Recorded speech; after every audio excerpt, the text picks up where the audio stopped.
Pues muchas gracias, Vicente. Muchas gracias al Ateneo, que es ya mi casa prácticamente para estas cosas de la filosofía.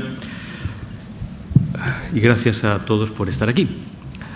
Hace unos días, una persona entrañable del Ateneo, al enterarse de que yo era filósofo, si esto se puede decir, pues contestó aquello que le dijo el torero a Ortega y Gasset: tiene que haber gente para todo, tiene que haber gente para todo.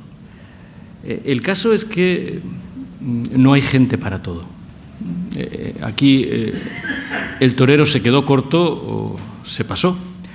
En realidad, la mayor parte de la gente está para algo, pero no para todo. Está para unas cosas y suele ser parcial, o partidista, o partisana. Y ya entramos en el lenguaje político de esta tarde. Pero gente para todo, en realidad, solo están los filósofos.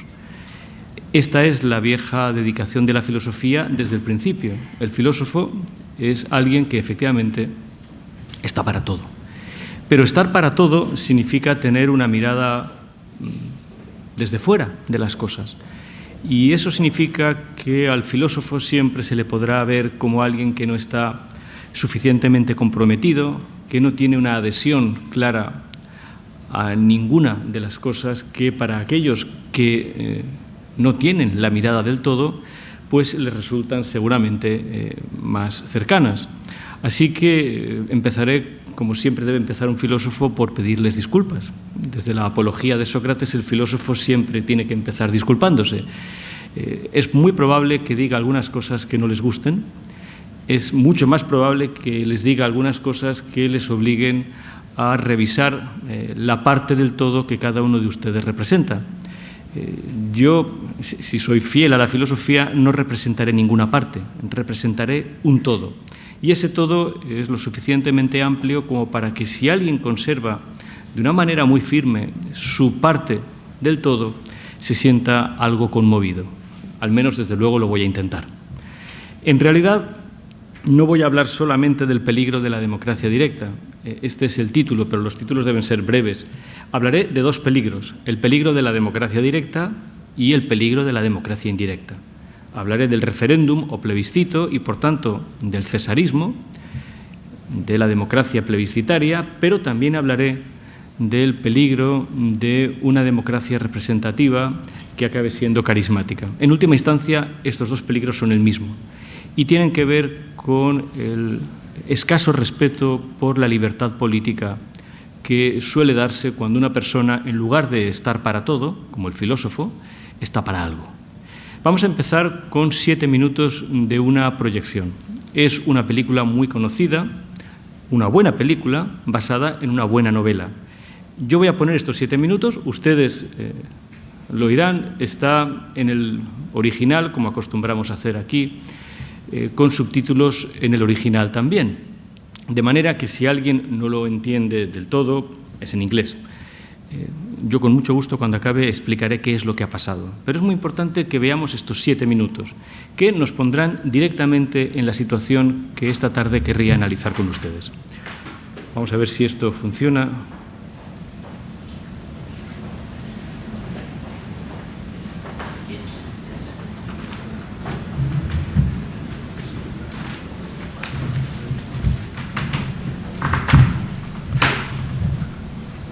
Tomás, ¿se oye? No, at the moment.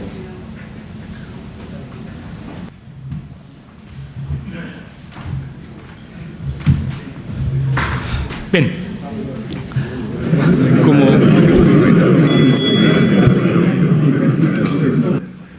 Como sin duda muchos habrán reconocido, es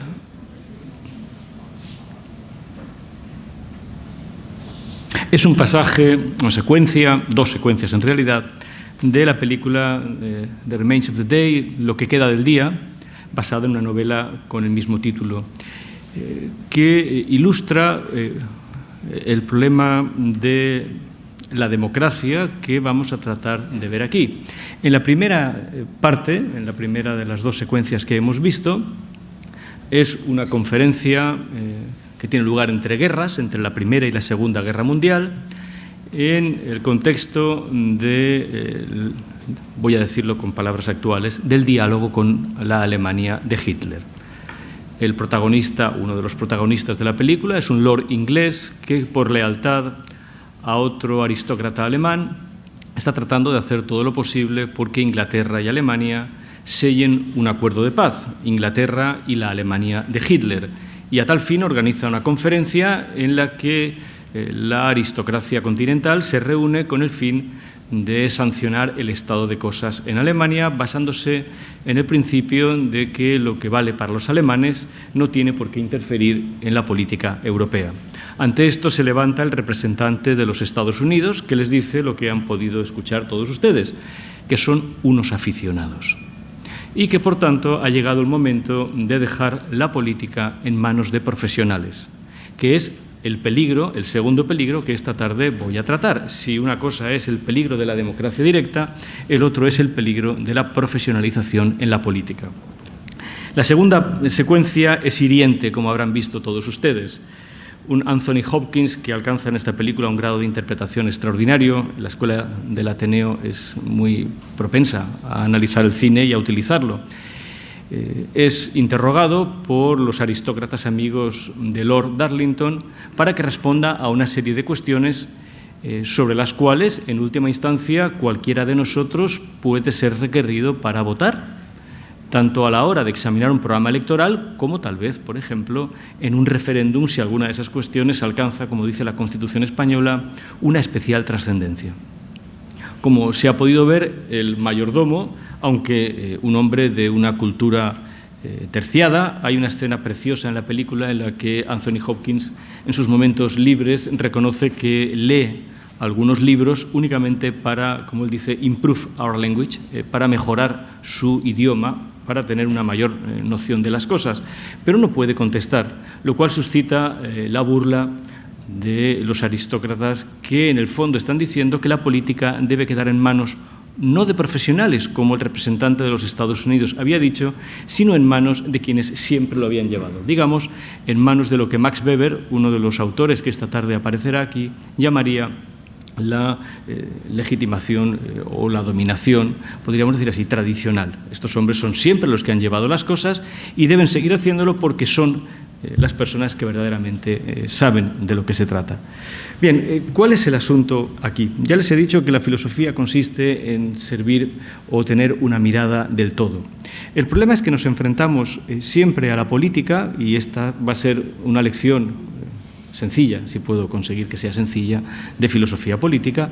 El problema es que cada vez que intentamos hablar de política nos encontramos con palabras que tienen 2000 años, 2400 años, que llevan rodando desde el griego, pasando por el latín, por toda clase de traducciones e interpretaciones, hasta llegar a nosotros, que hemos escogido algunas, nos hemos quedado otras, les hemos dado otros significados, hasta el punto de que si cualquiera de nosotros se detuviera un rato para analizar simplemente los términos que utiliza para hablar de política, se daría cuenta de la dificultad de definir algunos de ellos y mucho más de establecer con esa definición una coherencia con lo que esa palabra ha significado en otros momentos. Seguramente la palabra que esta tarde y en muchas otras sesiones que vamos a tener más dificultades nos suscitaría sería la palabra democracia. La palabra democracia, tal y como la entendemos nosotros, no significa lo mismo que significaba para los griegos y seguramente durante muchísimos años, seguramente durante casi 2000 años, no ha tenido el significado con el que nosotros la aceptamos, y hasta podemos ver cómo nuestros representantes políticos la utilizan como una especie de síbolet, si me permiten la alusión a este término hebreo. Esto es, como una especie de salvoconducto. O se es demócrata o se es verdaderamente algo horrible. El problema es que cualquiera puede utilizar esta palabra para su propia conveniencia. Ayer estuve en Gerona, por motivos que nada tienen que ver con la política, y me sorprendió ver cómo se había convertido la ciudad en un escaparate político. La palabra más repetida era democracia para Cataluña, en inglés, naturalmente, no estaba puesto en español. Bien, lo que quiero decir esta tarde es que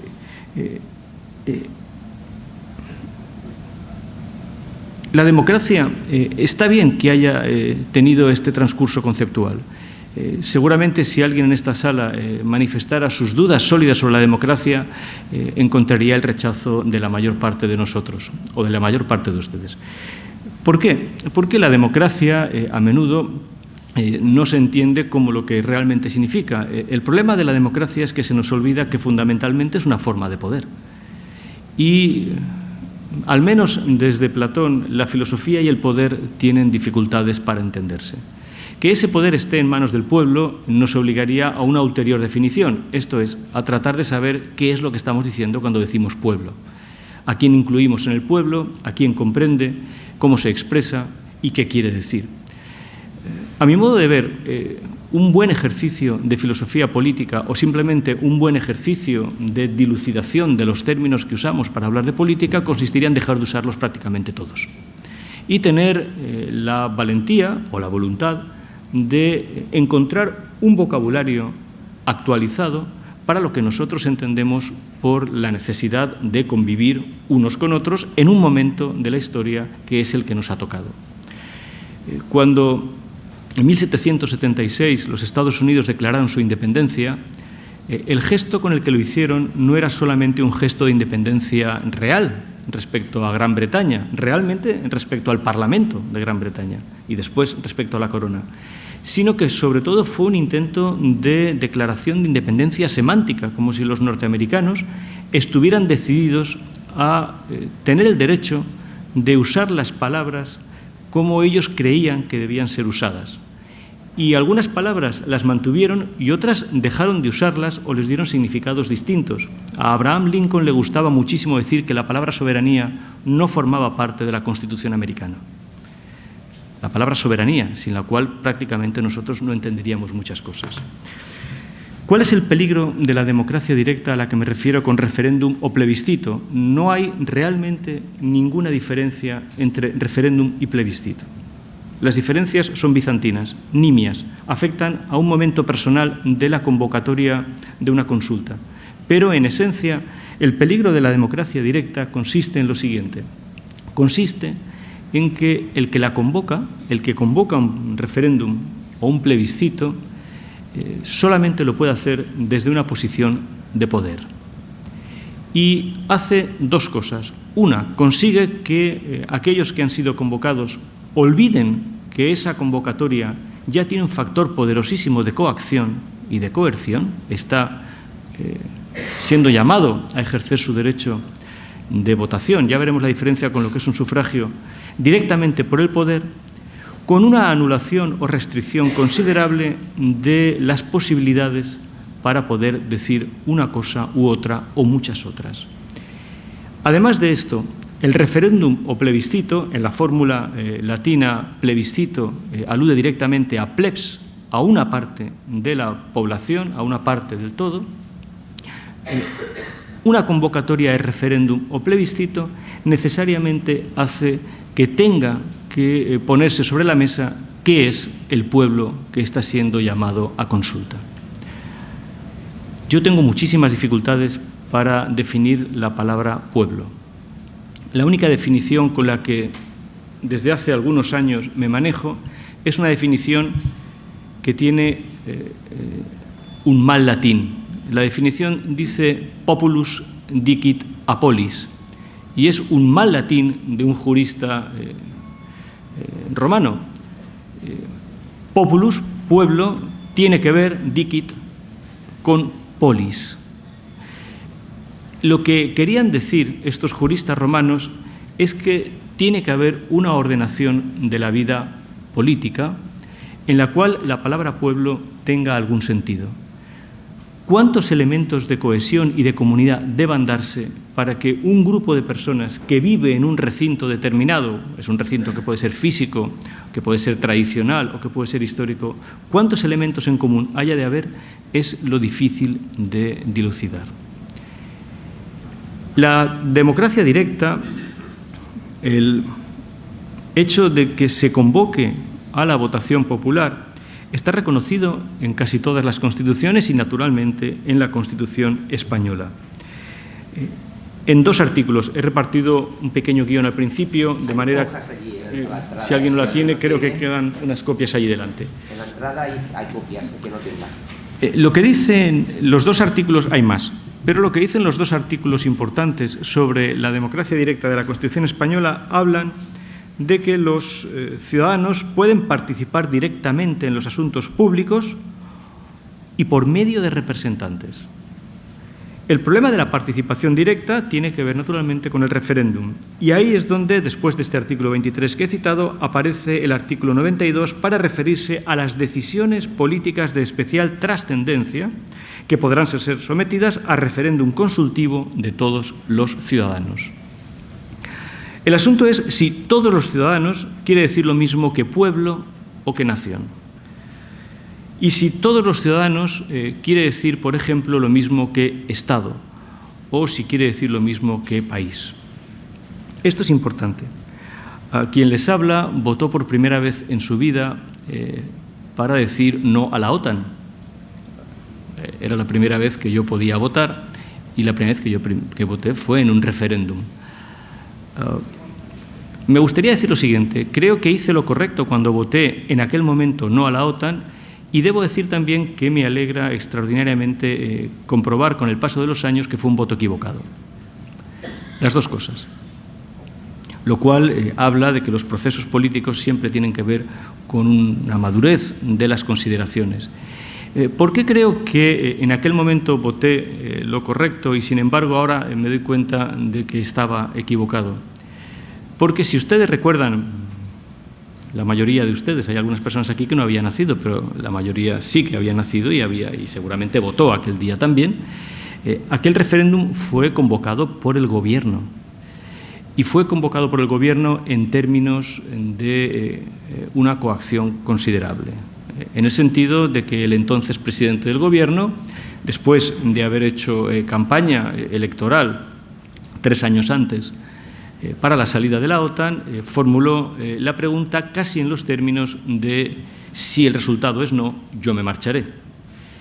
Eso fue un momento plebiscitario o cesarista de la política española, del que yo creo que no nos hemos curado desde entonces. Felipe González introdujo un factor carismático en la política española que después de la dictadura era toda una novedad, puesto que ya no se insertaba en un caudillo, guerrero, que había ganado su condición de gobierno mediante la guerra, mediante la victoria en la guerra, sino que lo reclamaba para sí un gobernante que había ganado unas elecciones después de someterse a una campaña electoral. Que un gobernante democrático asumiera de nuevo un papel carismático fue, aunque no todo el mundo lo comprendió entonces, fue todo un gesto de retroceso democrático, insisto, del que no nos hemos curado todavía. ¿Por qué? Porque en la práctica ese gesto de Felipe González, como otros, como por ejemplo decir que la democracia era aburrida, o como el hecho de haber perpetuado, sean cuales fueren después los gobernantes que vinieran, fundamentalmente el otro gobernante que dispuso de una mayoría absoluta en sentido contrario, José María Aznar, dispuso que el presidente del Gobierno fuera en la práctica el presidente del Estado. Introdujo un factor presidencialista en la política española que favorecía el elemento, como digo, carismático, pero hacía que el elemento representativo quedara, en cierto modo, anulado. No ha vuelto a convocarse un referéndum hasta que, como ustedes recordarán, se sometió a la votación de los españoles el Tratado de la Unión Europea. Debo decir que yo también voté en ese tratado y de nuevo voté que no. Esto es extraño porque soy un firme partidario de la Unión Europea y la he defendido en muchos seminarios aquí en esta casa y en otros lugares. ¿Por qué voté que no? Porque si todos, como todos recordarán, el tratado que se nos ofrecía para votar insistía de nuevo en ese elemento carismático, mágico, histórico y profundamente antidemocrático, aunque a mí me gustaría decir más antirrepresentativo o antirrepublicano, que era el que hacía que ese tratado para la consolidación de una Unión Europea empezara con la frase aciaga y funesta: Su Majestad el Rey de los belgas. Eso no podía ser de ninguna de las maneras una Constitución europea. Para cualquiera que tuviera un mínimo de cultura, Su Majestad el Rey de los belgas, como mínimo, hacía pensar en El corazón de las tinieblas de Joseph Conrad, en las atrocidades de los belgas en África y en la imposibilidad de que una persona que tuviera una mínima consideración sobre lo que significa la representación política pudiera dar su apoyo a Su Majestad el Rey de los belgas. En realidad, aquel tratado era un tratado plenipotenciario del siglo XIX, exactamente lo que hemos visto en la secuencia. Era un viejo tic de caballeros tradicionales que creían que podía someterse a una ciudadanía europea al órdago del siglo XIX. Por comparación, la Constitución americana empieza diciendo "We the people". Y créanme, entre nosotros el pueblo y Su Majestad el Rey de los belgas no hay ninguna comparación posible. Ese tratado era un tratado profundamente antirrepresentativo. Su Majestad el Rey de los belgas no puede representar a un europeo. Sin duda puede representar a un belga, pero no a un europeo. Este era el punto. Estas consideraciones son muy importantes porque, como saben, referenda, si lo quieren decir en un correcto latín, ha habido varios desde estos dos que he mencionado. Recuerden el caso que Alexis Tsipras le hizo al referéndum que él mismo organizó y en el que el pueblo griego votó una cosa que Tsipras hizo caso omiso inmediatamente. O recuerden el más famoso de todos, el Brexit, el referéndum sobre la salida del Reino Unido de la Unión Europea.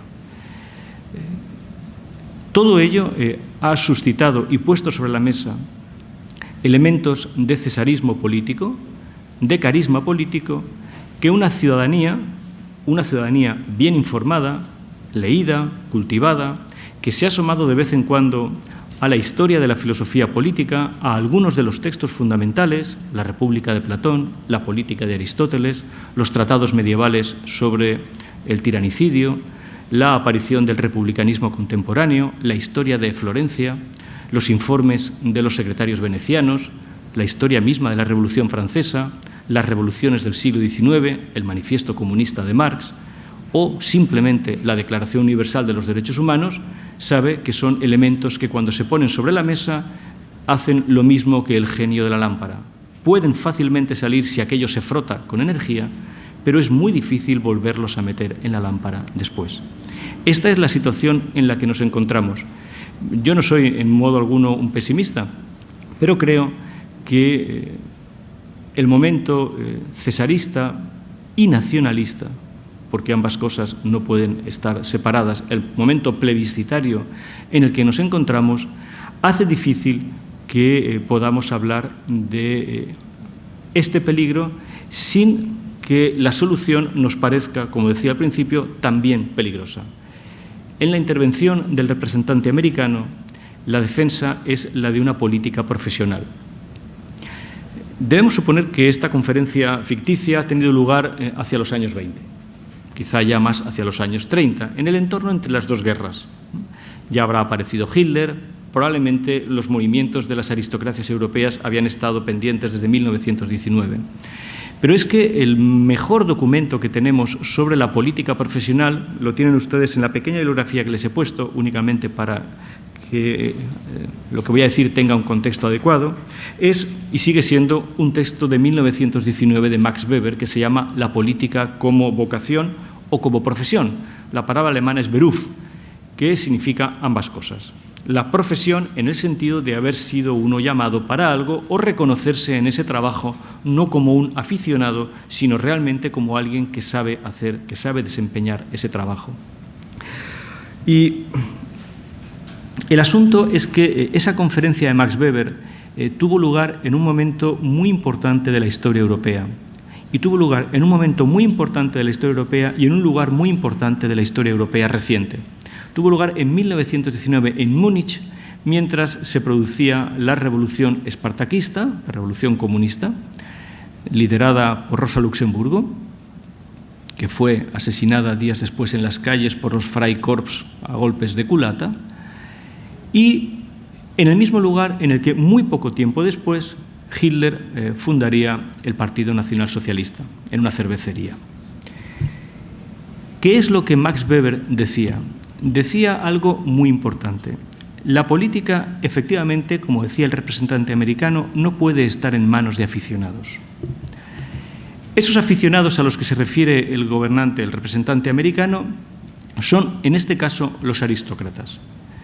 Los viejos aristócratas estamentales que han dirigido Europa hasta el final de la Segunda Guerra Mundial y que aún, en parte, transformados en miembros activos de los consejos de dirección de las principales empresas europeas, siguen dirigiendo algunas de las cuestiones europeas.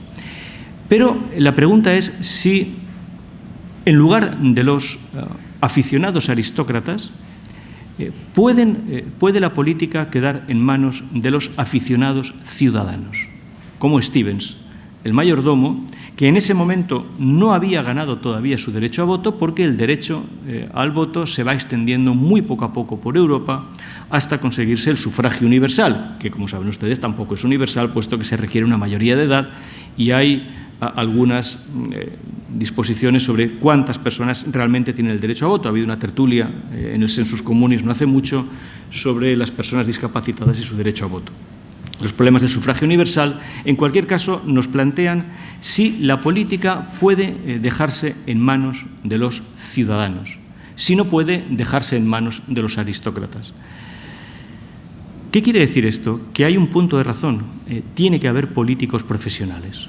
Esto es, tiene que haber políticos, como decía Max Weber, que vivan para la política y que al mismo tiempo vivan de la política. Lo curioso es que Max Weber decía que estos políticos profesionales pueden establecerse de diversas maneras. ¿Es necesario que todos ellos formen parte de un, y valga la redundancia, de un partido? Indudablemente, los partidos políticos son el elemento que está recorriendo toda esta conversación. Sin partidos políticos, la democracia es inviable. O dicho de otra manera, una democracia es inviable sin el reconocimiento explícito de que efectivamente nos encontramos con partes.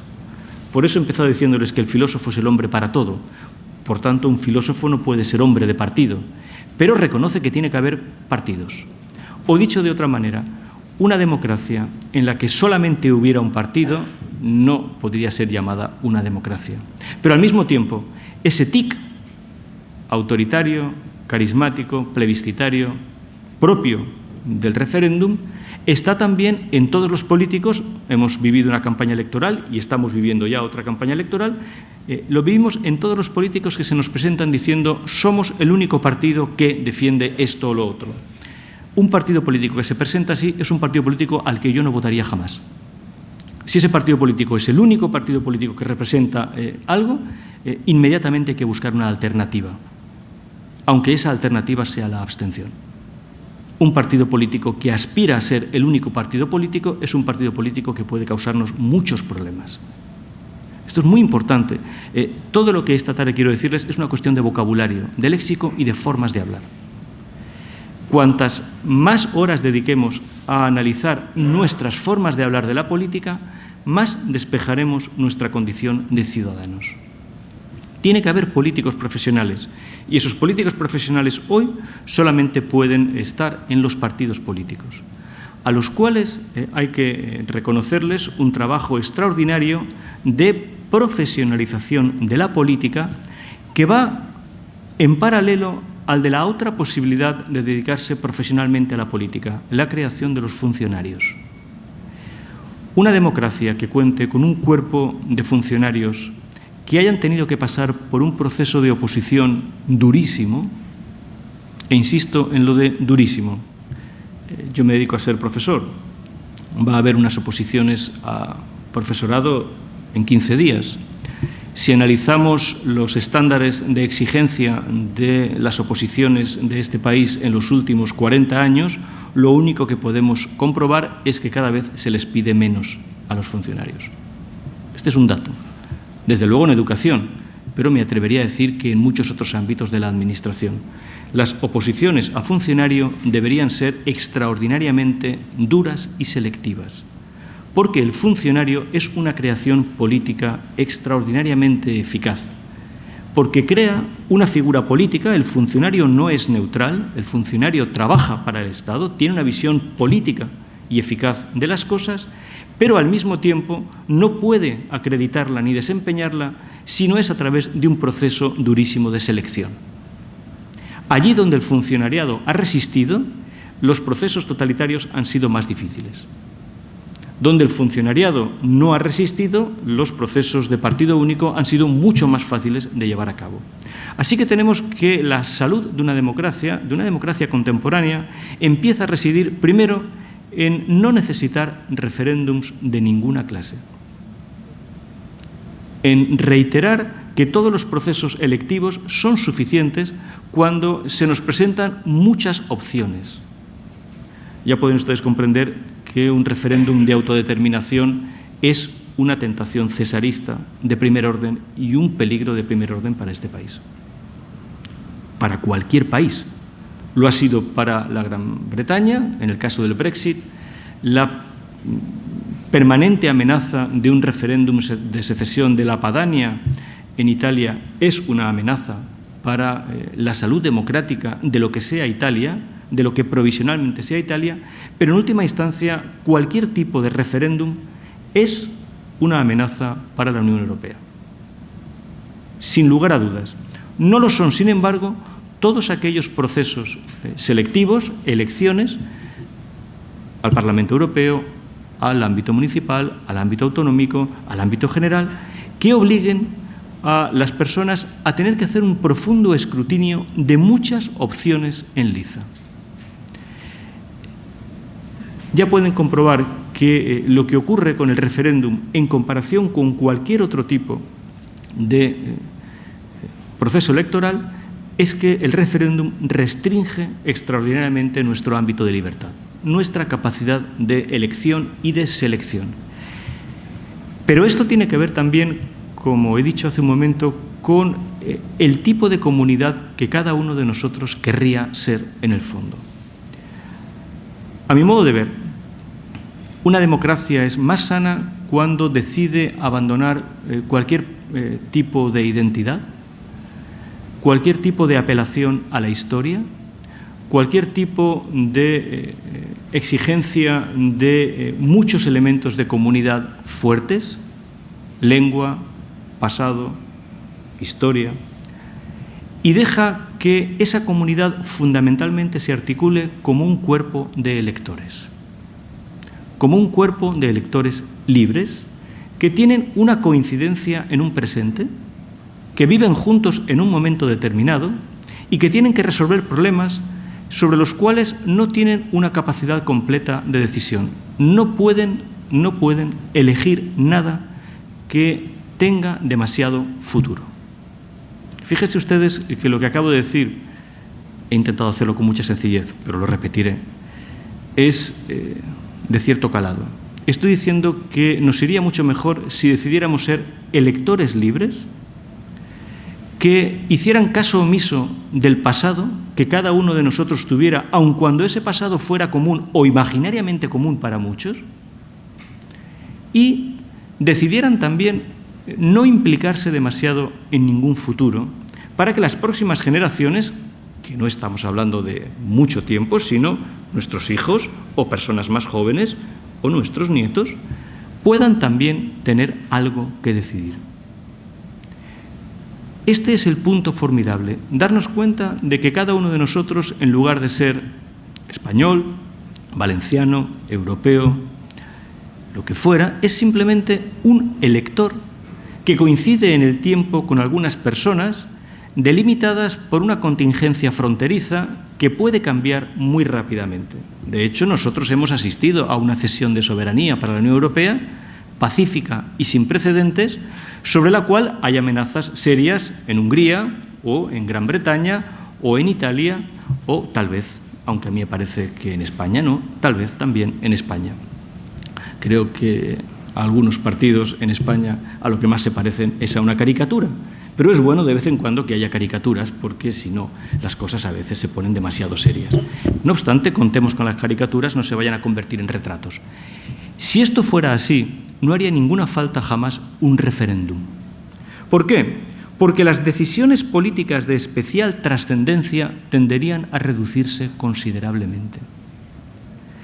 Todas las decisiones políticas son de especial trascendencia, en la medida en que afectan a nuestra forma de vida. Pero cuanto más las desglosemos, articulemos, cuantas más posibilidades de respuesta les demos, mejor para nuestra libertad y nuestra consideración como seres humanos. Es la vieja recomendación que hacía Nietzsche, no responder enseguida a un estímulo. Si solamente puedo responder sí o no, y además a esa respuesta se me está convocando desde el mismo gobierno, mis posibilidades de respuesta tienden a ser impulsivamente inmediatas. Tiendo a contestar sí o no muy rápidamente. En cambio, si para contestar a cuestiones de especial trascendencia tengo 5, 6, 7, 8 opciones que me obligan a darme cuenta de la especial articulación de una pregunta y de una respuesta, entonces tengo que ser mucho más libre porque tengo que ser mucho más inteligente.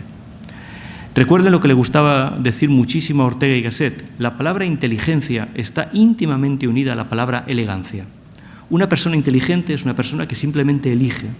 Y una persona elegante es simplemente una persona inteligente, que tiene dónde elegir, que no está obligado a ponerse una sola corbata o una sola chaqueta, que puede elegir entre quitarse incluso la corbata y la chaqueta, o entre 5 corbatas distintas, o entre ponerse simplemente un suéter de polo. Algo por el estilo tiene que ver con nuestra capacidad para reducir la política, de tal manera que estas decisiones políticas de especial trascendencia no aparezcan nunca combinatoriamente en nuestras vidas. Decisiones políticas de especial trascendencia acaban siendo formulaciones, lo hemos visto hace muy poco en un seminario que hemos hecho aquí, de lo que Carl Schmitt llamaba el momento de la decisión. El momento en el que al final ese sí o no me transforma en amigos y enemigos. Así no funciona una democracia sana. Ahora mismo puedo estar en minoría, pero la democracia me garantiza que no voy a estar en minoría ni siempre ni en todos los asuntos. Fíjense ustedes en que de esa manera reduciríamos nuestra lealtad casi religiosa, en algunos casos, yo conozco personas, casi religiosa a los partidos políticos. No creo que haya un solo partido político que represente todos nuestros intereses. Probablemente nuestros intereses están representados en 5 o 6 programas políticos distintos. Y lo que tenemos que hacer es manifestar nuestra prioridad respecto a nuestros propios intereses. Pero es probable que en algunos ámbitos nos favorezca más un partido que otro y es posible que si hay 5 procesos electorales podamos votar 5 cosas distintas. Quien crea que esto no es posible no ha entendido la lógica de la democracia. La lógica completa de la democracia que no puede exigir nunca de un ciudadano una adhesión permanente ni completa, salvo a costa de su libertad. Por eso les he dicho que se trata de convertirnos en electores, un cuerpo de electores que tiene un tiempo para elegir. ¿Cuántas elecciones podremos tener al cabo de nuestras vidas? ¿8, 10, 14, 20? ¿Todas ellas exigen de nosotros una unanimidad política? ¿Todas ellas exigen de nosotros que siempre votemos lo mismo?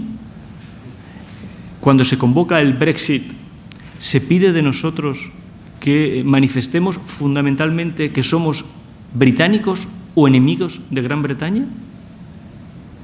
Quienes quieren convocar un referéndum para la independencia de Cataluña, ¿pueden hablar en nombre de toda Cataluña?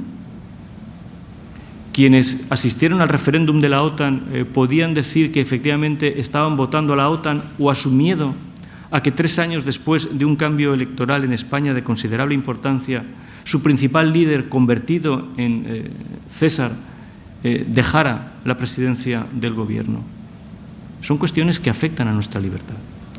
Así que yo les propondría que y ahora me someteré a todas las preguntas, puesto que estamos llegando a las 8, ¿no?, que es la hora en que debo acabar, les propondría que nos negáramos a que se nos hagan preguntas que requieran de nosotros contestaciones absolutas, que fuéramos capaces de relativizar nuestras respuestas políticas, que fuéramos capaces de empezar a dejar de lado historia, identidad, pasado e incluso futuro. Y que nos atuviéramos con una dedicación inteligente, serena, sensata al presente que cada uno de nosotros tiene, que es contingente, que es breve, como nuestra vida, y que nos obliga a ser muy inteligentes. La Constitución de Cádiz le gustaba mucho al presidente norteamericano Jefferson porque sugería que no puede ser ciudadano el que no sepa leer y escribir. Esto a Jefferson le gustaba mucho, incluso hay alguna carta suya en la que dice: esto deberíamos haberlo puesto en la nuestra. ¿Qué es lo que quería decir Jefferson?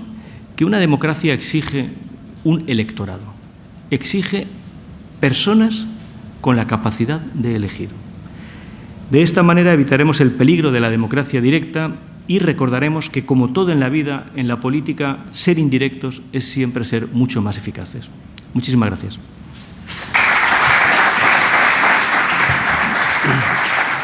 Muchísimas gracias, Antonio. La verdad es que ha sido una exposición extraordinaria. Siempre vamos a terminar llegando a la conclusión de que todo es base, todo es educación y todo dependerá de que nuestros jóvenes pues cada día tengan más base, tengan más educación y puedan constituir ese grupo de gente que esté preparado, capacitado para votar. Y como bien ha dicho don Antonio, en esta vida la verdad es que todo es relativo, no hay nada absoluto y solamente tenemos que ver que el agua es muy buena, pero en pequeña dosis, hasta eso, todo. Por lo tanto, ahora, como es nuestra razón de ser, vamos a abrir un turno de comentarios, de preguntas, y seguro que Antonio nos lo va a contestar todo, lo que nos preguntéis. ¿Quién empieza el turno? ¿Quién abre las preguntas? Luis, parece que estás con interés de comentar alguna cosa. Seguro que sí. Muchas gracias. La verdad es que me he enterado un poco tarde que había esta reunión hoy. Para mí tiene muchos puntos biográficos. Esta película que has puesto, Antonio, yo la he asociado siempre, desde la primera vez que la vi, con una película que son Los Santos Inocentes, donde hay un diálogo bien similar entre el señorito... Sabéis quién era el actor, pero yo ahora mi memoria no me varía. Pero es un diálogo paralelo casi. Eso es. Y me ha dado muchos momentos de conversación con amigos porque pienso dos cosas muy rápidas que son: uno, tampoco hay aristócratas que sepan de todo. De lo que sabían era de la bolsa en realidad y poco más. Lo que tienen son intereses de grupo. Y esto lleva a lo que tú has planteado, que es el pueblo. Y me parece hoy muy acertado, quiero decir, me siento hoy muy identificado con lo que has dicho de Poli. Seguro que tú lo sabes, entre comillas, desde hace más tiempo, pero es una reflexión que tuve hace unos días por un libro que llevaba aquí sobre etos y polis de un catedrático español. La polis, es decir, la capacidad de hacer ciudad, es decir, de no hacer solo un asentamiento, de no hacer un poblado, de no hacer una tribu, y está vinculada con la existencia de instituciones. Cuando las instituciones no son potentes, estamos inermes. Y como funcionario que he sido, mi experiencia fundamental, y recojo el otro punto que has planteado de Max Weber, yo recuerdo haber tenido debates públicos de mi institución, con estas consultoras que se traen para decir que nos hacen mejores, acerca de que Max Weber, y vi que no lo sabía casi nadie, Max Weber introduce una idea, o en todo caso el pensamiento del 19, que es que el funcionario público es un hito en la historia de la humanidad. Es decir, solo Europa en realidad tiene funcionarios de ese tipo.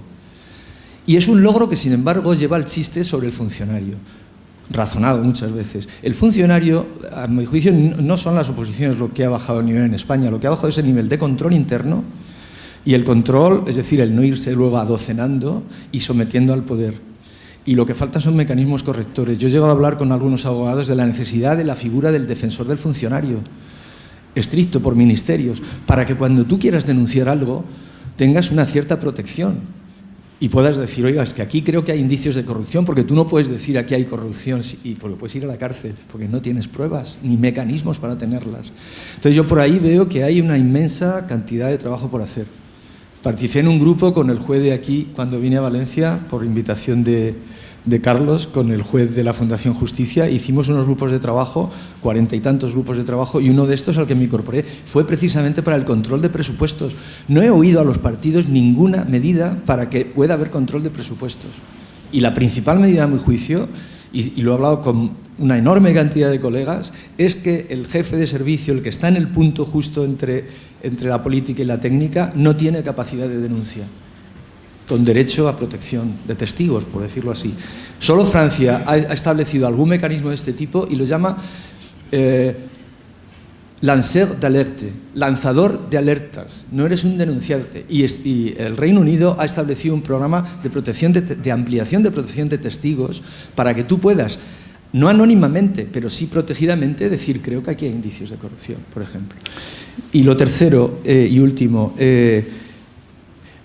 yo me siento incómodo, como creo que casi todo el mundo, en programas que me obligan a un totum revolutum de votaciones. Creo que hay asuntos que han salido aquí en otras tertulias, educación, sanidad, y casi diría que ninguno más, pero alguno más, justicia, que tenían que estar desagregados de las elecciones de cada 4 años, que son para que mi país funcione.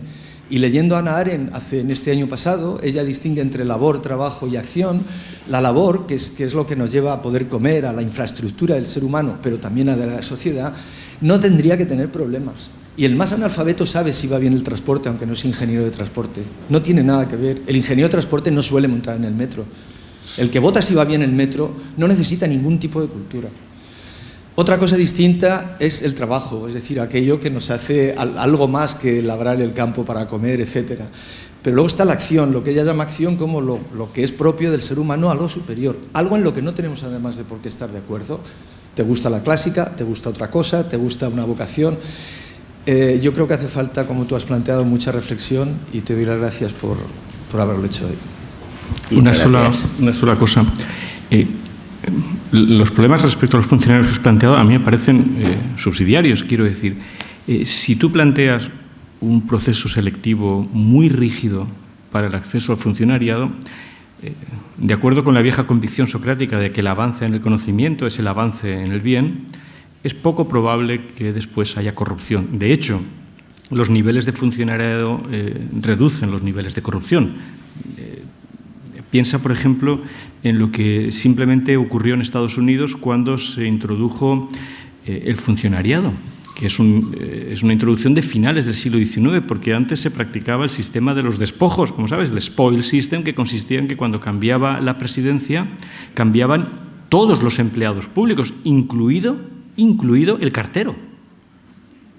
Entonces, naturalmente, que la política se convertía en un acceso a un cargo, como sigue ocurriendo especialmente en el ámbito municipal en muchos lugares de Europa. Los políticos o los partidos políticos en muchos lugares son simplemente agencias de colocación, no funcionarial. Por eso, la única manera de acabar con ese resto, yo diría, clientelar de la política, es que la mayor parte de los cargos públicos no dependan del gobierno, sino de una muy fuerte selección del personal. Cuanto más exigente sea, quiero decir, si una persona tiene que pasarse mucho tiempo preparando una oposición, está adquiriendo una convicción sobre la vida. El estudio es una forma de vivir. Una persona que se dedica a estudiar y que se dedica a estudiar durante mucho tiempo y que después tiene que demostrar que realmente ha aprendido aquello que ha estudiado, es muy poco probable que se corrompa. La corrupción está ligada a la incompetencia en muy elevado porcentaje. Una cita, pero yo me estoy refiriendo a que los cargos que dirigen la administración pública en España, que son a dedo, es que están eligiendo habitualmente a los menos capacitados.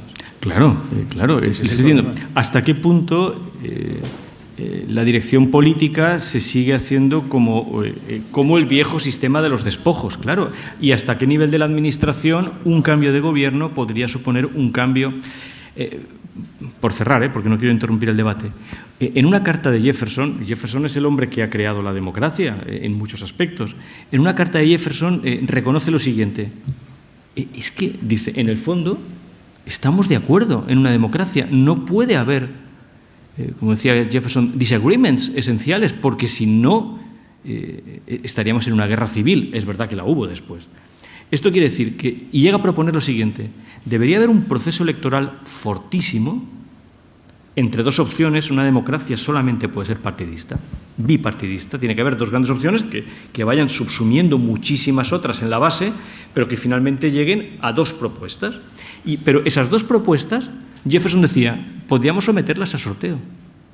Esto es, si el proceso electoral es sensato, al final los dos candidatos, el que presente el partido A y el partido B, estarán tan cualificados para gobernar que las diferencias que tengan para el país serán irrelevantes. Podríamos someterlo a sorteo y el país no sufriría. ¿Por qué? Pues porque durante mucho tiempo ya hemos estado haciendo una selección. Esto hasta cierto punto se cumple en los Estados Unidos, donde los procesos internos, Donald Trump ha alterado algo las cosas, pero los procesos internos del Partido Demócrata y del Partido Republicano son fortísimos. Entonces, esto es importante que lo veamos. Y al final son dos partidos, pero el Partido Demócrata incluye muchísimas pluralidades y el Partido Republicano también. Pero a donde voy es, ¿hasta qué punto de la administración debería haber un funcionariado muy capacitado, con capacidad de decisión? Capacidad de decisión basada en su largo estudio de las cuestiones para las cuales se ha preparado, naturalmente. Perdón. Sí. Buenas tardes. Yo lo primero que quiero es felicitarle a usted por la estupenda, magnífica conferencia que nos ha impartido esta tarde. Muchas gracias. Desde el punto de vista formal y material, de forma y de fondo, sinceramente, profesor. Y también, naturalmente, al Ateneo por acogerle a usted. Quisiera, si he entendido bien, que la buena democracia, si se puede llamar así, o la democracia con salud, saludable, es aquella que el cuerpo electoral tiene poca vinculación con el pasado. Me ha parecido entenderlo, ¿no? En este sentido, yo quisiera que me dijera su opinión sobre qué le parece esta llamada memoria democrática, memoria histórica, en la que desde hace unos años para acá, pues órganos públicos están dedicados a ello, y con financiación pública también. Y en segundo lugar, si no le parece que frente a este movimiento populista, nacionalista, catalán, que pide la separación, que no me atrevo a llamarle independentistas porque técnicamente yo entiendo, modestamente, que no encajan en un supuesto que esté amparado por ningún tratado ni la legislación para pedir la independencia, son más bien secesionistas o separatistas, si no le parece que los españoles, el gobierno, las instituciones públicas y privadas, hemos estado como padeciendo un letargo y no hemos respondido adecuadamente, contraargumentando los pobres argumentos, valga la redundancia, que tienen estos separatistas compatriotas nuestros, los catalanes. Por tanto, memoria histórica y a qué se debe que no se haya respondido y se esté ahora ya, en último momento, como última ratio, respondiendo al argumentario separatista. Enhorabuena y muchas gracias. Espero que lo que voy a contestar no restrinja su enhorabuena. Quiero decir que yo podría darle una respuesta que seguramente iría en la línea de su pregunta, pero me caracterizo por no hacer esas cosas casi nunca. Mire, lo que usted me pregunta afecta a lo siguiente. ¿Quiere explicarme qué hace la estatua de un tal Binatea ahí abajo? Esto es lo que quiero decir. La estatua de Francesc de Binatea me resulta tan anacrónica como lo que vi ayer en la ciudad de Gerona. es una preponderancia del pasado intolerable para mi gusto. Nada más. Quiero decir, todas las manifestaciones del pasado yo las pondría en los museos y allí las degustaríamos con fruición si tenemos conocimiento histórico. Pero una estatua en medio de una plaza pública me quiere decir otra cosa. Si está por motivos artísticos, pues tal vez deberíamos hacer como hicieron con el David de Miguel Ángel en la Plaza de la Señoría de Venecia. Habría que resguardarla porque la inclemencia puede hacer que ese valor artístico se restrinja. Seguramente la estatua de Binatea no tiene ningún valor artístico, pero tiene un valor político. Y ese valor político no tiene nada que ver conmigo como elector libre. Como no tiene nada que ver conmigo como elector libre, ningún tipo de pasado que yo no someta al contraste con muchas otras formas del pasado. Quiero decir, ¿por qué en la plaza más importante de la ciudad de Valencia está Binatea y no está Chaucer, Platón, William Shakespeare o Thomas Paine? ¿Por qué Binatea tiene algo que ver con nosotros más que Thomas Paine? Francamente, conmigo no.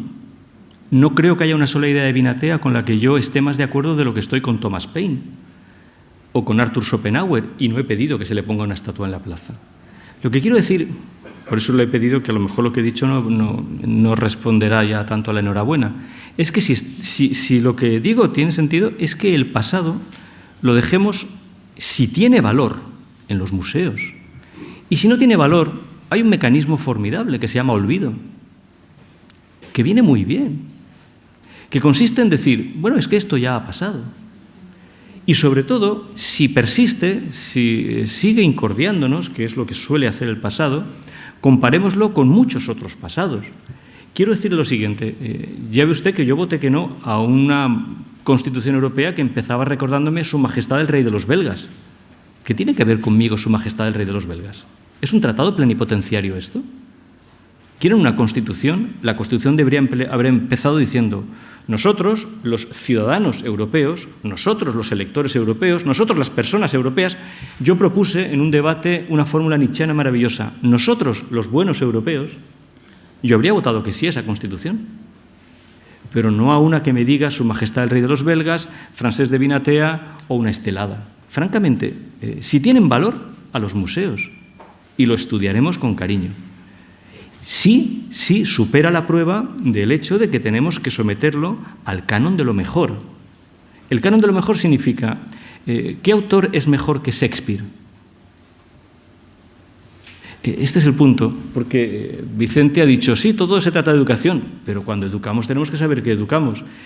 ¿Hacemos que nuestros niños lean a Joanot Martorell porque es valenciano o a Shakespeare porque es mejor?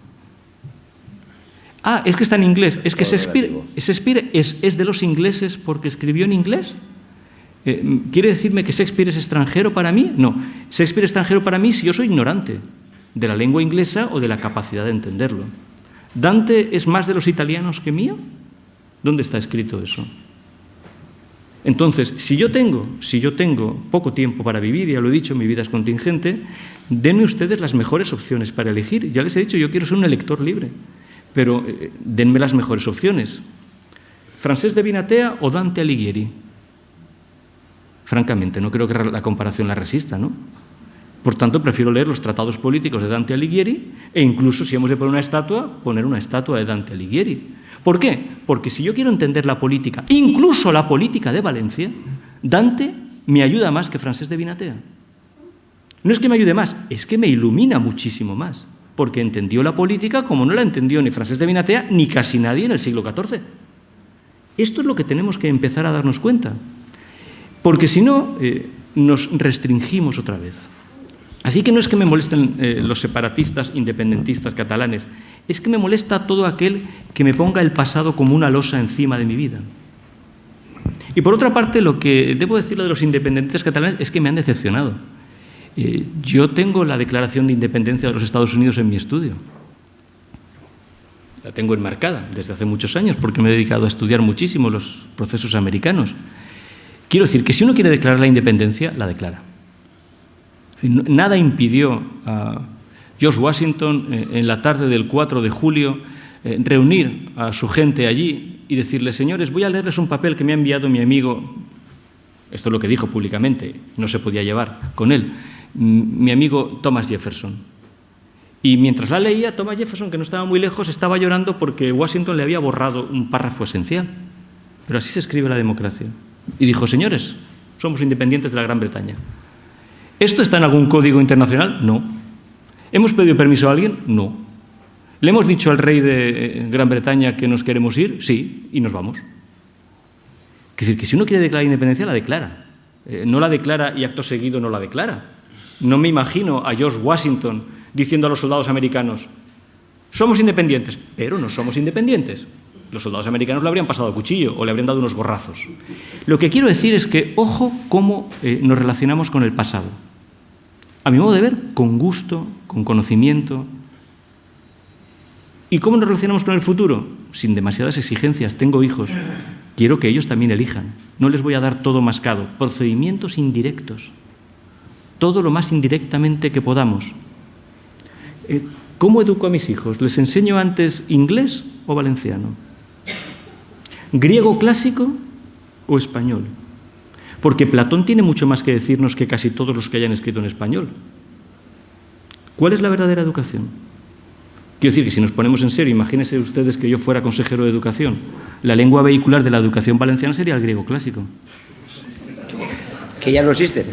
Sí, ¿cómo que no existe? Que ya no existen en la educación.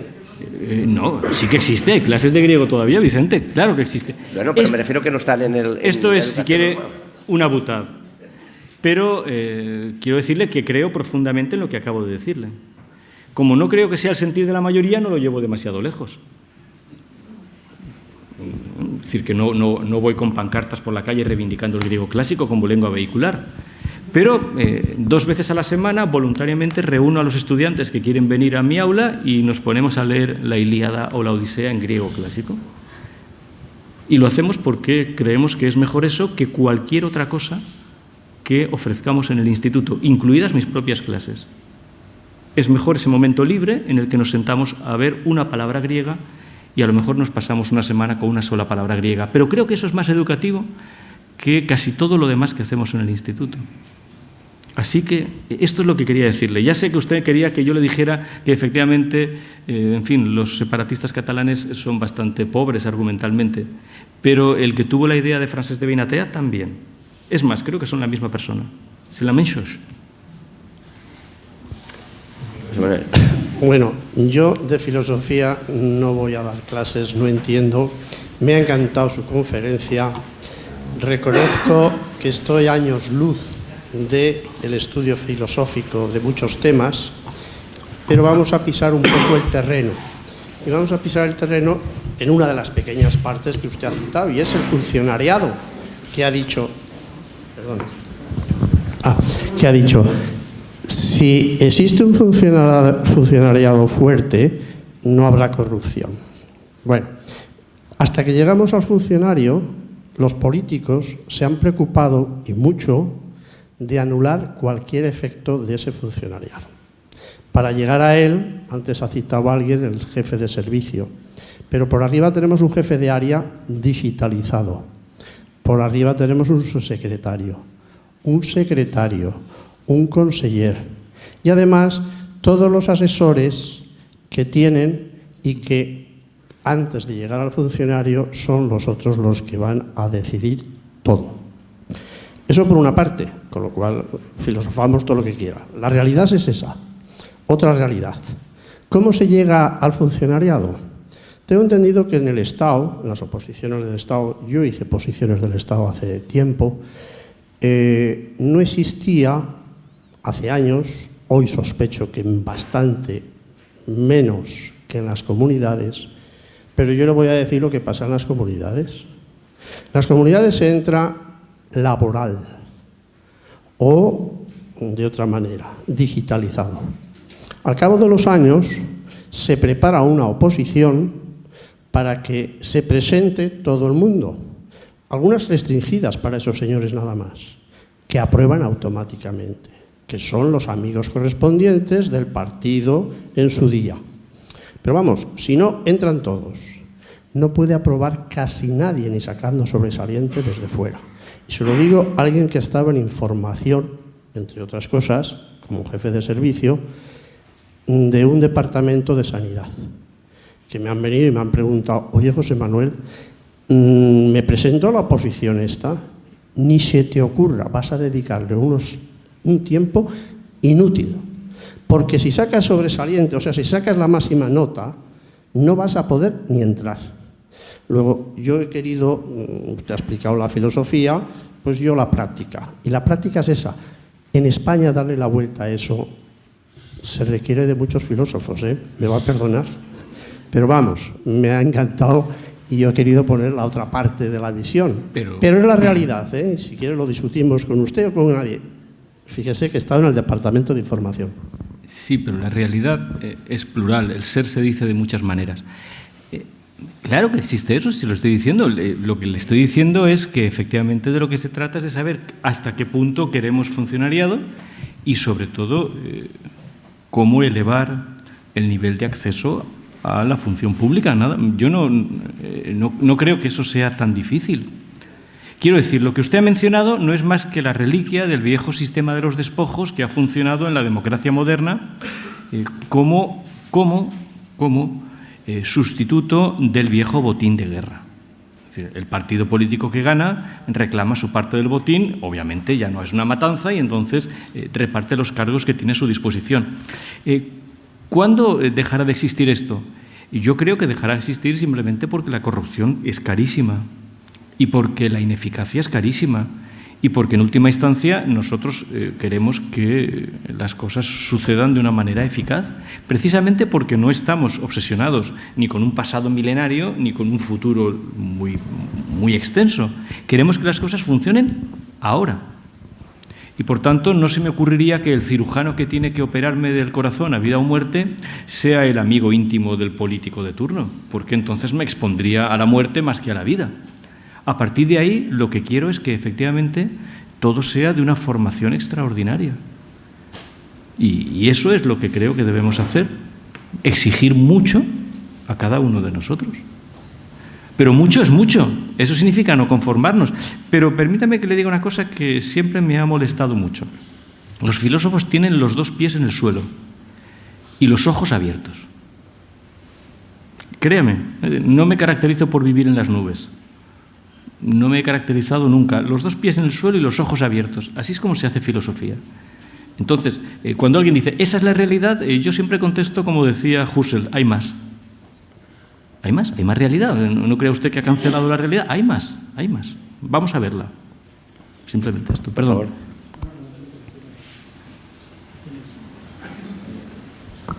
No toques. Hola, buenas tardes a todos. Yo quisiera llamar la atención, profundizando un poco en esto que estamos hablando, acerca de un fenómeno que me parece muy importante y que establece una diferenciación entre el funcionamiento estadounidense y el europeo. Parece ser que un país tan nuevo, tan reciente como es los Estados Unidos, que tiene poco más de 200 y pico años, ha alcanzado pronto una estabilización del sistema. Un funcionamiento, habrá sus corrupciones y todas esas cosas, pero nadie duda del sistema.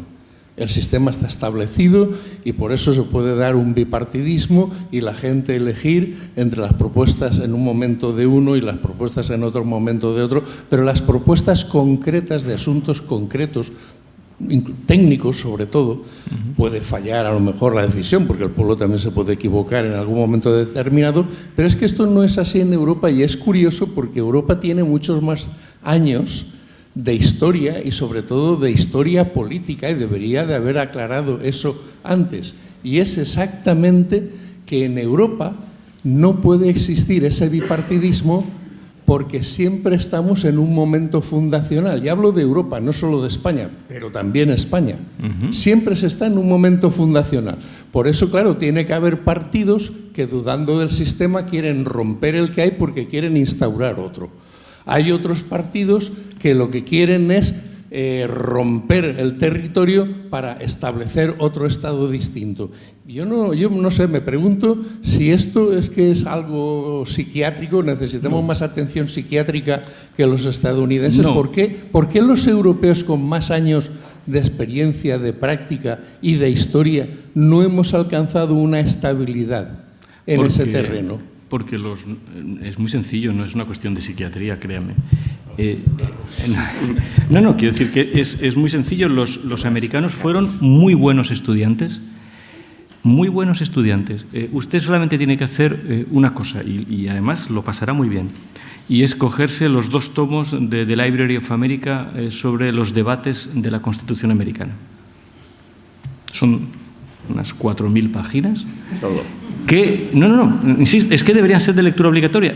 Son los procesos en los que un grupo de personas se pusieron a decir, vamos a hacer la mejor Constitución posible. Esas personas repasaron toda la historia de la humanidad y fueron muy buenos estudiantes porque empezaron a cortar, empezaron a quitar y fueron sacando lo esencial. Y no olvide que los norteamericanos, es decir, Estados Unidos es el resultado de una revolución. De hecho, es el resultado de la única revolución exitosa de la historia. Es que es tan sencillo como eso. Tuvieron éxito porque se tomaron en serio a algunos disidentes que todavía hoy nosotros leemos muy poco. La Océana de Harrington, por ejemplo, los tratados republicanos. Yo, personalmente, creo que la palabra democracia es uno de esos términos que haríamos bien en dejar en el museo, e ir a verla de vez en cuando, como a la Dama de Elche. El término real es república. La res pública, ciceroniana, es que no hay otra cosa. La cosa pública, donde no hay una mención explícita de ningún poder. Es muy importante esto. Entonces, los americanos simplemente sacaron bien las lecciones. Su declaración de independencia es semántica. Tuvieron muchísimo cuidado en qué palabras utilizaban y cómo las utilizaban. Porque digo que leer esos debates, que son actas, son las actas de las discusiones sin fin que tuvieron lugar hasta que consiguieron el texto. Son formidables, formidables. En comparación con la Constitución americana, la Constitución española es farragosa, difícil de leer, larguísima.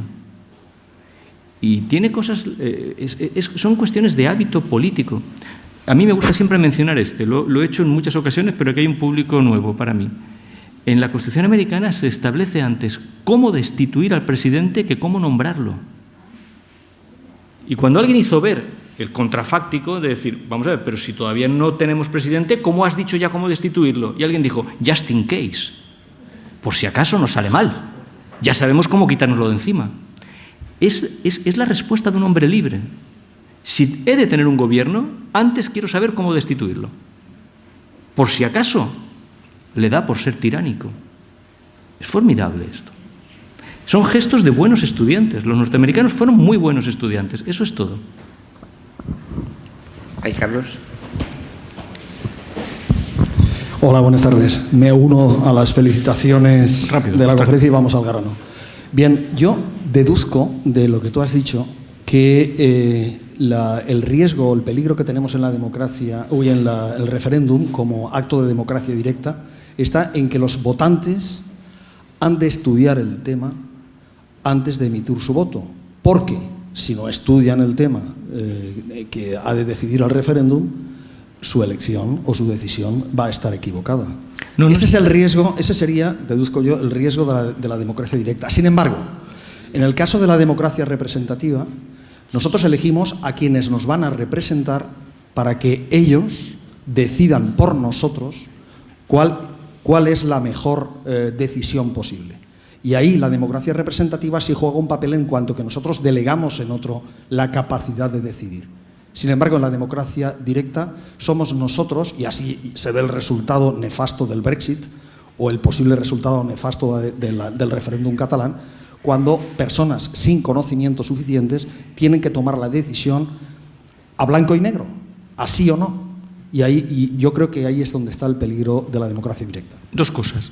Una, el peligro del referéndum no es tanto este que tú has dicho, el de la incapacidad o ignorancia o falta de información de los electores, cuanto el hecho de que el referéndum nos exige unos vínculos, exige que el cuerpo electoral sea fundamentalmente pueblo.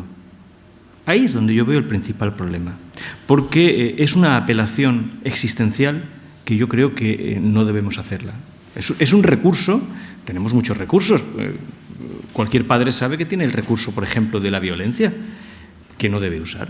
Por tanto, el recurso del referéndum me obliga a ser demasiado comunitario. Es preferible no serlo.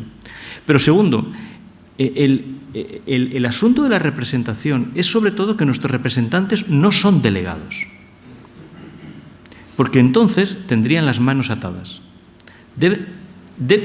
Fíjate lo que te voy a proponer. Debe ser representación libre.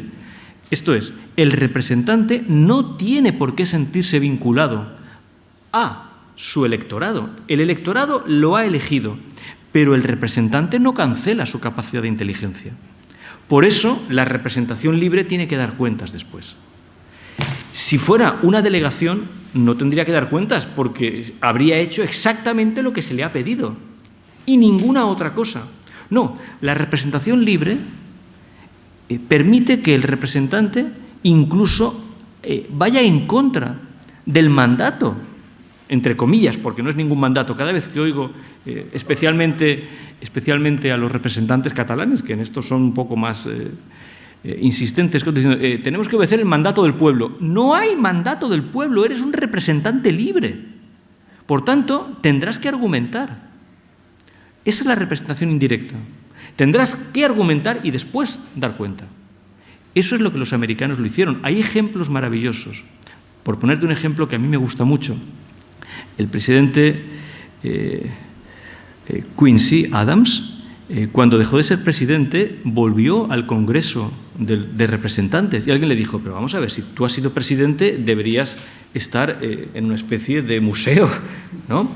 Y dijo, ¿por qué? Yo sigo siendo representante, he sido la alta magistratura y ahora vuelvo a ser un representante.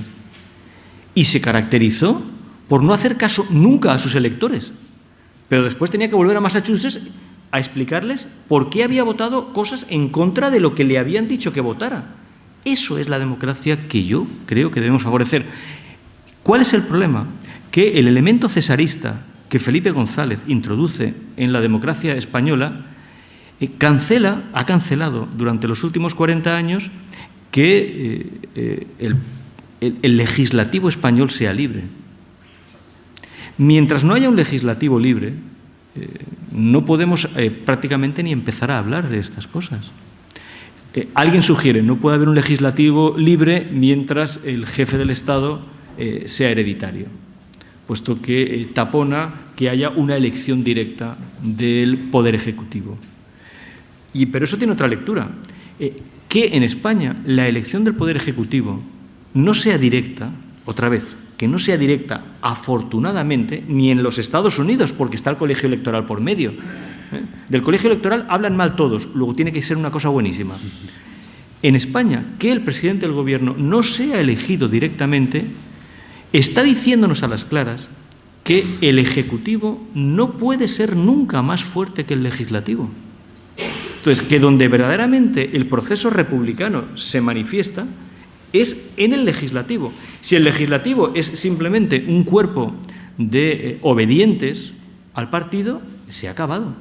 Y lo que yo abogo es por representantes libres. Quería añadir, es que la democracia realizada a través de referéndums convierte al pueblo en legislativo.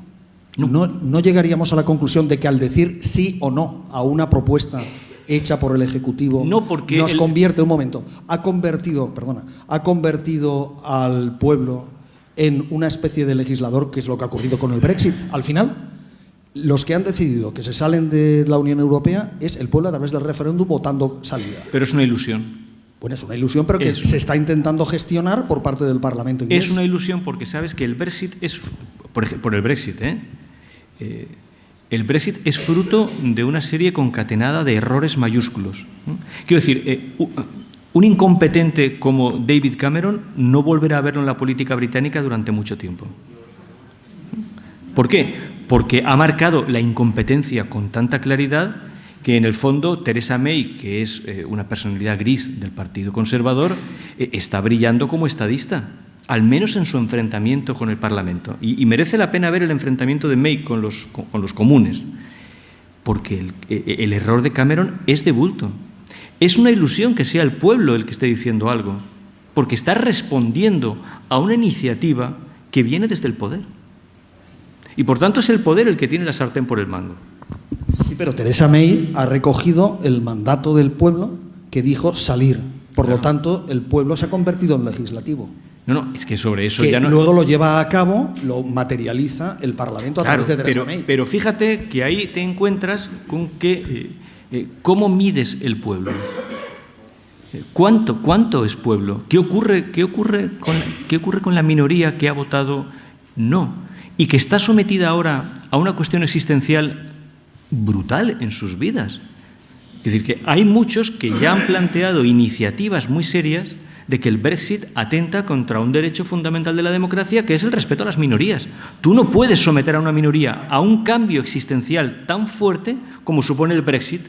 ¿Por qué? Porque es excesivo. ¿Qué requeriría el Brexit? Años larguísimos de negociación parlamentaria. Este es el asunto. Pasa allí.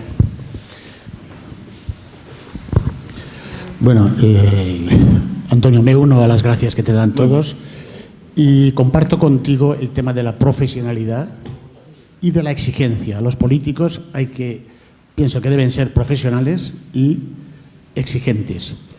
Aquí se ha hablado del griego clásico, existe desde luego, y en las facultades, entre otras, de teología se da griego clásico y se da latín. Yo solo voy a decir dos palabras que le diría a los políticos y además en griego. Una es la palabra koinonia, que significa común unión. Si no hay unión, ya no hay acuerdos y por tanto estamos siempre en la pelea, y en la división y en el tú más. Y otra palabra que podría decir era la de kenosis. Kenosis significa abajamiento, es decir, ponerse al servicio del ciudadano, no al servicio del voto. Escucha. Yo no he dicho eso. No digo que tú ya lo has dicho, ni mucho menos.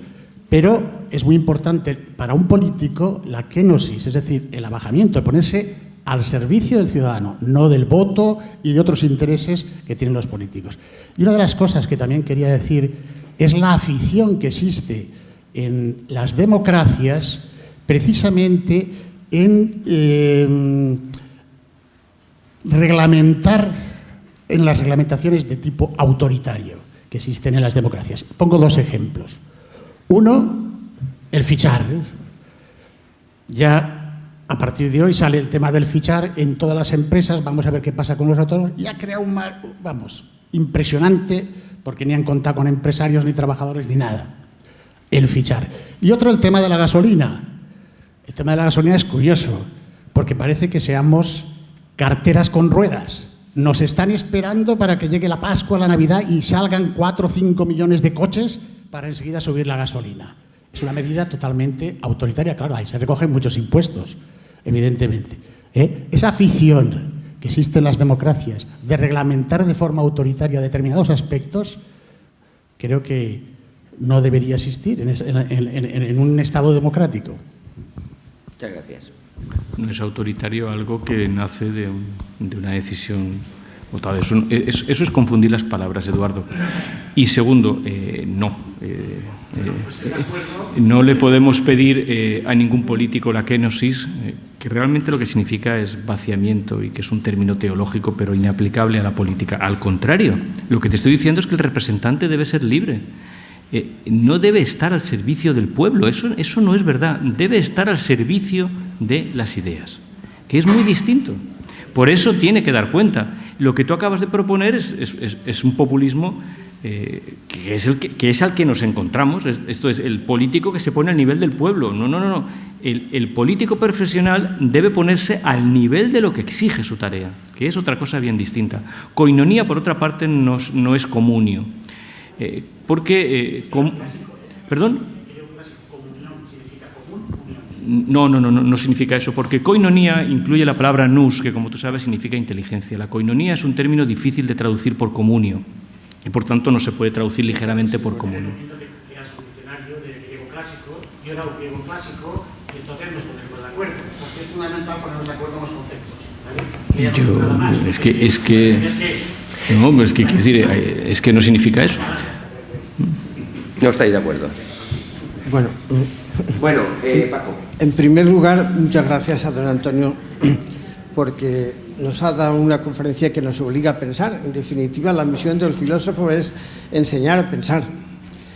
Yo, después de todos los razonamientos que estamos dando y mirando la Constitución de los Estados Unidos y mirando cómo va Europa, he llegado a la conclusión que en Europa, mientras haya nacionalismo, va a ser muy difícil construir Europa. Mientras un francés siga pensando que Francia está por encima de Europa, un alemán piense que Alemania está por encima de Europa, un inglés con el Brexit y compañía piense que ellos son independientes, mientras haya nacionalismos locales y mientras a la gente no se la vaya educando en una forma de pensar para construir lo que ha hecho Estados Unidos precisamente, muchos estados, pero a la hora de la pensar una sola bandera y un solo propósito y una sola noción. Mientras en Europa no consigamos... Pero eso también es nacionalismo, Paco. Eso no lo veremos. Ojalá, Antonio, pero no creo que lo vengamos. ¿Qué piensa usted de todos estos nacionalismos y dónde va Europa? Vamos a ver. Paco, ayer, mientras yo estaba en Gerona entregándome al deporte, ayer formaba parte de los 300 espartanos que impidieron el paso a los 8.000 persas. Pero, en fin, esto es cosa mía. Pero mientras eso sucedía, un primo mío me enviaba unas fotos... voy a ser algo irreverente, pero para que veas que todo esto está desde el principio. La procesión de la Virgen de los Desamparados es nacionalismo. Son los dioses de la ciudad. Cuando una persona ha educado su mirada, su gusto, su inteligencia en el primer libro de la República, de Platón, donde por cierto aparece la palabra koinonía, no puede ver la imagen de la procesión de la Virgen de los Desamparados como algo muy distinto a lo que tuvo lugar aquella noche en el puerto del Pireo con la diosa Bendis. Y pensar un poco en lo que significan los dioses de la ciudad. Mientras estas cosas existan, no se trata de los nacionalismos como si esto fuera una cosa de Puigdemont escondiéndose por las tabernas de Gerona. Es que no es eso. El asunto es hasta qué punto, efectivamente, hasta los dioses los hemos hecho locales. Hasta eso, hasta en eso, seguimos siendo pequeños animales asustados, tribales y en busca de su pequeña satisfacción local. Esto es lo que creo, por eso he empezado diciendo, no todo el mundo es pató, la mayor parte de la gente es para algo. La diferencia de la filosofía es que este viejo chiste del torero, a Ortega y Gasset, es una cosa muy seria. Cuando el torero le dijo, tiene que haber gente pató, Ortega le dijo, es que no hay, es que la mayor parte de la gente es parcial. Tan parcial que Ortega, que era un aristócrata del espíritu, dijo, es que dan pena. ¿Por qué? Pues porque no han pasado por sus ojos las cosas mejores que ha tenido la humanidad. Y por eso son locales. Ahora bien, el procedimiento, entiendo que este es un grupo de personas sensatas, educadas, el procedimiento es siempre indirecto. Esto es, bueno, vamos a trabajar... y de una paciencia extraordinaria. ¿Alguien cree que en su propia vida, en el transcurso de una vida finita, corta, contingente, va a haber la parusía? ¿Va a haber las cosas tal y como deseaba? Fíjate, Paco, lo que decía un viejo liberal como John Stuart Mill, en un momento precioso, cuando en una mañana de inspiración se pregunta, si ahora mismo todo aquello por lo que tú estás luchando se hiciera realidad, ¿serías feliz? Y tuvo el coraje de decir, pues no. Ese es el temple, el coraje que yo creo que debemos transmitir. Ojo con que incluso nuestros deseos se cumplan. ¿Qué tal si en lugar de todo eso simplemente nos preguntamos, ¿dónde está lo mejor? Voy a buscarlo. Donde esté. Y desde luego, respetar todos los localismos siempre que no me impidan vivir. Que no me impidan vivir. Uno supongo que tiene todo el derecho del mundo a sacar la Virgen de los Desamparados o a inundar Gerona de color amarillo. Pero llega un momento en que yo puedo empezar a sufrir de ictericia. Y a lo mejor me gustaría pasear por Gerona y no ver tanto amarillo. A lo mejor me gustaría, pero entiendo que no era el momento. Pero es que era abusivo, como seguramente para quien viviera en determinadas calles de Valencia ayer, el paseo de la Virgen fue abusivo. Pero uno lo puede compensar pensando que otras veces la calle lo va a llenar un maratón o la manifestación del 1 de mayo. Siempre que entendamos que todo eso son partes y que no todo el mundo quiere ser pato, como decía con mucha gracia el torero. Queremos ser para algo, para una cosita, para lo nuestro. Claro, así nos va. Por eso, educación indirecta, lenta, paciente, lanzada hacia el futuro, pero, ojo, yo sé dónde está lo mejor. ¿No? Esa frase del torero que dice usted, esa la dijo Rafael Gómez Ortega, el gallo de los carcelos, porque le preguntaron a él, le dijeron, ¿este señor qué es? Dice, este filósofo. Igual que el Tepato, solo que era un torero graciosísimo gitano, con esa gracia suya, siempre lo vamos a poner. Sí, pero mucho más gracioso fue Ortega, ¿eh? Ahí tenemos una pregunta. Me asalta una preocupación. Sé que eres especialista en cuestiones americanas y la Constitución y tal. No, especialista no. Más que yo. He pasado un rato leyendo. Bueno, más que yo. Siempre hay un peligro, ¿no? Es verdad que Europa no puede ser Estados Unidos. Hubo dos modelos de posible agrupamiento europeo después de la Segunda Guerra Mundial. Salió más el de los vedettes que el de hacer una unidad estilo americano. Muchas cosas han pasado. Es verdad que Estados Unidos tiene una gran constitución, con unas grandes enmiendas, con una muy bien pensada. ¿Cómo podemos guardarnos del peligro de que esa democracia representativa, y es verdad que he sido muy claro al dejar la palabra democracia un poquito aparte, ¿no? Pero ¿cómo podemos librarnos del riesgo de la plutocracia sustituyendo a esa democracia, que puede ser lo que suceda en buena medida en Estados Unidos, en los que esos que tenemos ahí todavía cenando desde hace un rato ya no están vestidos como los aristócratas, sino como los líderes políticos de las dos grandes familias. Pues recordando que no es una casualidad que el primer país del mundo que limita los monopolios fue Estados Unidos. Y quiero decir que la práctica seria de la red pública es antimonopolística, no puede no serlo. La primera legislación antitrust es americana, no nace en otro sitio y no nace por casualidad. Quiero decir que hoy la palabra liberal es una palabra demasiado connotada y por tanto debemos usarla con mucho cuidado. Pero la república es liberal y liberal significa que quiero que haya competencia, no que no la haya. Por tanto, si soy un buen liberal, no quiero acaparar el mercado, quiero un rival. ¿Por qué? Porque si tengo un rival, me va mejor. Me va mejor. ¿Eso no ha impedido que la plutocracia sea el sistema? Yo no creo que exista una plutocracia. Esto no lo creo. No lo creo, ni lo creo en los Estados Unidos, ni lo creo en Europa. En estos momentos es verdad que los mecanismos antiplutocráticos o antitrust más poderosos están en Europa, más que en Estados Unidos. Pero los mecanismos que se aplican en Europa son mecanismos americanos. Es legislación antitrust de Roosevelt, del primer Roosevelt, no del segundo. Es decir, estamos hablando de finales del 19 y principios del 20, cuando el desarrollo después de la guerra de secesión lleva a la creación de grandes empresas y naturalmente a la importancia de restringir esas grandes empresas. ¿Por qué? Porque estaban acabando con la República. Esto es porque podían acabar con el sentimiento liberal de una competencia en todos los sectores. Sigo planteando una cuestión porque para ser representante en Congreso o Senado en Estados Unidos parece amplio últimamente, parece que ha habido algunos cambios, parece que es casi imprescindible contar con una financiación fantástica, salir o pedido de dinero desde casa y acaparar una buena cantidad de dinero constantemente. Lo cual...